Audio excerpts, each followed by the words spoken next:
हे guys, mummy गेली गावी, सो मला आता सगळं तयारी करायची आहे. तर आता पीठ वगैरे मळले.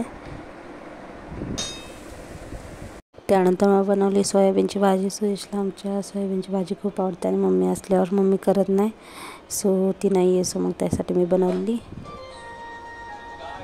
त्यानंतर मग सुयशचं प्रॅक्टिकल होतं, तो जाणार होता, त्यामुळे त्याला नाश्ता वगैरे दिला. आणि त्यानंतर मग पप्पा आले. पप्पा कामाला गेलेली आणि पप्पा आता मला सोडवायला आलेत.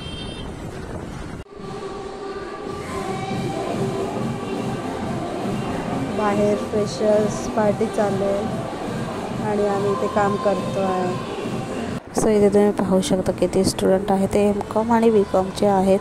आमच्या वेळेस तर फ्रेशर्स पार्टीचं नामनिशाण नव्हता आणि इथे आता सगळेजण फ्रेशर्स पार्टी सेलिब्रेट करत आहेत.